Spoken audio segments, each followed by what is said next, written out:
yun guys, gagawa tayo ng shrimp kebab. Ayan. Ito yung ating shrimp. Ayan. Mag-add tayo ng kebab flavor. Ayan. 2 spoon lang siya. Then, mix together.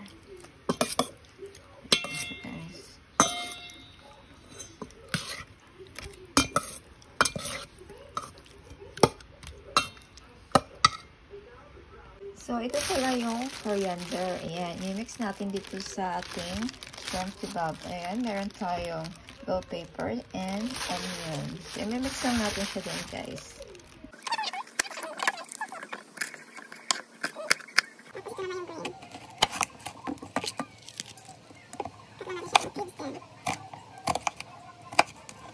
Sibuyas natin, guys. Atin siyang kakatin ng cubes.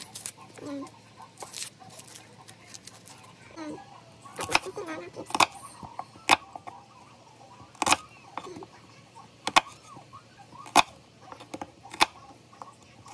Ayan. Yung coriander, guys. Ayan. Tanggalan natin yung kanyang ugat. Natin ito. Tapos cut lang natin siya. Cut lang natin. Ito kasi guys, napakasarap sa kebab. Ayan.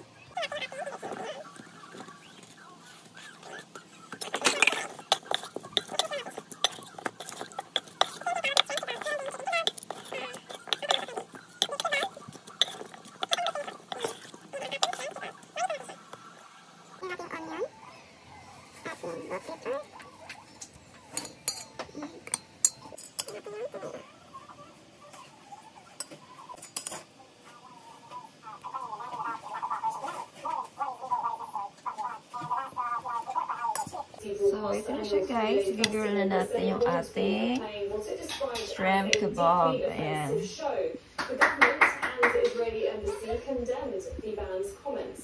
yun guys. Lagyan na natin yung ating shrimp kebab. Ayan. It's good.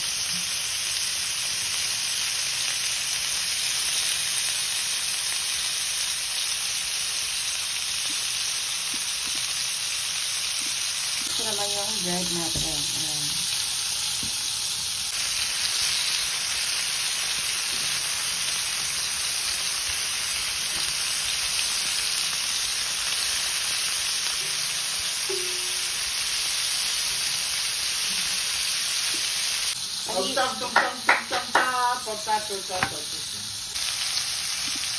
Ayan siya guys. Lagyan natin siya dito.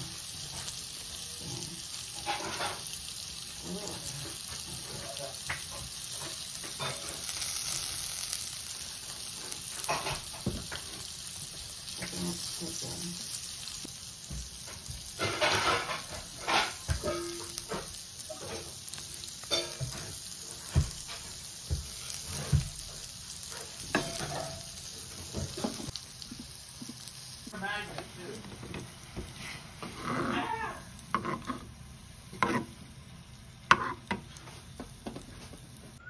Some coriander.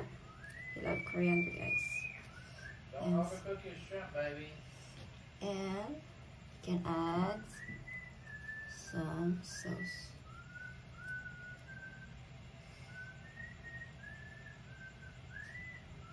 There we go. This is our shrimp kebab. Yeah, come here, Sonny. Our dressing, guys. Add some cilantro. Yummy. It's really yummy, guys. So this is it. Vindaloo taco. It's a number 1. It's really yummy. Where? Mom, can you give Willie a blue cup? Go get a blue cup.